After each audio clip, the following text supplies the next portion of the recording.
मी मतदार म्हणून नाही, पण तुम्ही मला 10 वर्ष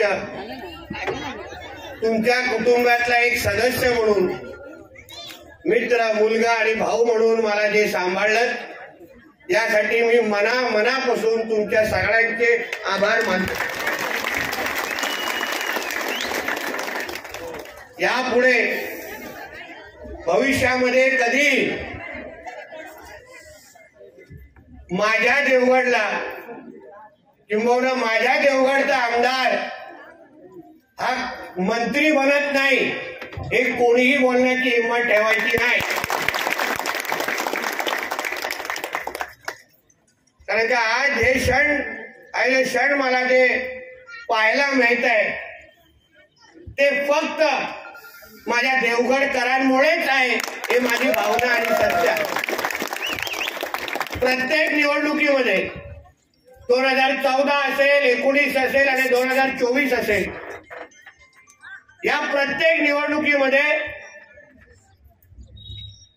माझ्या देवगडकरांनी मला अशी लीड दिलेली आहे जे कुठलाही माझा विरोधक किंवा राजकीय स्पर्धक आतापर्यंत तोडू शकला नाही। म्हणून हे आमदारकी असो, हे मंत्रीपद असो, हे माझ्या प्रत्येक देवगडकरांचं आहे, हे मी तुम्हाला आवर्जून ह्या निमित्ताने सांगतो। तुमचा अधिकार आहे माझ्यावर, काही 2 मिनिटं द्या, तुमचा अधिकार आहे माझ्यावर। आजचं हे क्षण मी जेव्हा तळ्यावरून इथे पुढे कासाड्यावरून पर्यंत येत होतो, असंख्य ते दिवस आठवले, तेव्हा दिवस रात्र आपल्यापर्यंत पोहोचण्याचा प्रयत्न करायचो।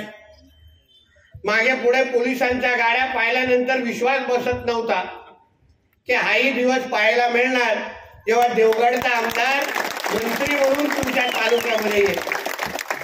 आणि हे तुम्ही दिलेलं मला प्रेम आहे।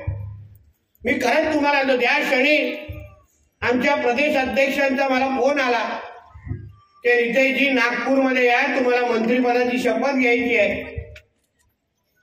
आई वडील आणि कुटुंबानंतर ज्यांची सर्वात जास्त मी आभार मानले हे माझ्या देवगडकरांचे आहे। कारण तुम्ही निस्वार्थी माझ्याबरोबर प्रेम केलेला आहे। स्वर्गीय आप्पा गोपटे साहेबांपासून आमचे अजित गोपटे साहेब आहेत, आमचे प्रमोद जठार साहेब आहेत, आणि आता मी, जे देवगडकरांनी स्वप्न किंवा ज्या काही जबाबदाऱ्या, ज्या काही अपेक्षा आमच्या सगळ्यांवर आतापर्यंत टाकत आलेल्या आहेत, मी तुम्हाला विश्वास देतो, मंत्री म्हणून मी महाराष्ट्रामध्ये कुठेही फिरत असेल, कितीही मंत्रालयामध्ये बसत असेल, पण माझा एक डोळा हा माझ्या देवगडवर असेल, हे मी तुम्हाला शब्द या निमित्ताने देईन। देवगडकरांनी जो आशीर्वाद द्यायचा आहे तो मला दिलेला आहे।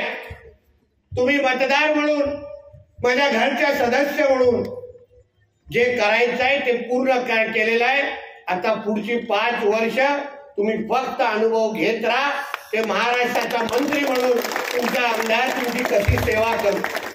तुम्ही कुठलीही चिंता करू नका, तुमच्यावर येणारे प्रत्येक संकट ते येणारच नाही, कारण महाराष्ट्रातला कुठलाही अधिकारी किंवा प्रशासन हे माझ्या देवगडकरांकडे वाकड्या नजरेने पाहू शकणार नाही। काम आणि धाक हे तुमच्या सगळ्यांचं मी तयार करेन।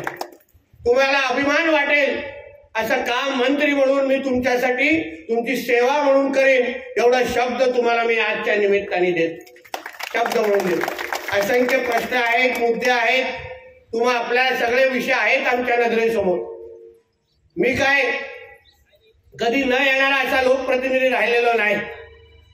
मी या देवगडच्या प्रत्येक नागरिकाचा, प्रत्येक वाडीचा, प्रत्येक गावाचा प्रश्न मला माहिती आहे। मला प्रत्येक घरातले काय अपेक्षा आहेत, तुम्ही कुठल्या आशेने माझ्याकडे पाहतायत, या प्रत्येक बाबतीची जाणीव ठेवणारा एक लोकप्रतिनिधी म्हणून मी तुमच्या समोर आज इथे उभा आहे। मी मंत्री असेल महाराष्ट्रासाठी, कोण मोठा साहेब असेल महाराष्ट्रासाठी, पण तुमच्यासाठी मी आज आणि उद्याही तुमच्या घरातला मुलगा आणि भाऊ म्हणूनच वागणार, असा शब्द तुम्हाला मी आजच्या निमित्ताने देतो। तुम्ही प्रेम असा खूप केलाय, विश्वास दाखवलेला आहे. मी अजून काहीच तुमच्याकडून मागणार नाही, पण आता ह्या पदाचा वापर फक्त तुम्हाला देण्यासाठीच करेन, एवढा शब्द तुम्हाला मी या निमित्ताने देतो. आज पूर्ण जिल्हा पूर्ण करायचा आहे. तुम्हाला माहिती आहे, कुठेही वळालो तर माझी गाडी देवगडमध्ये येऊनच थांबते.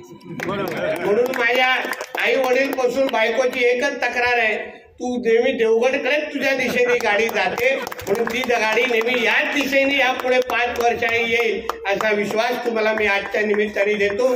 तुम्ही हे जे काय मोठ्या संख्येने जमलेला आहात, मला माहिती आहे की असंख्य लोक इथे येऊ शकले नसतील, पण मी जसं पहिलं तुमच्यासाठी गावागावात यायचो, फिरायचो, तसंच तुमच्या प्रत्येकाच्या सुखदुःखामध्ये त्याच पद्धतीने मी उभा राहील असा विश्वास तुम्हाला परत या निमित्ताने देतो. इथेच थांबतो. जय हिंद, जय महाराष्ट्र.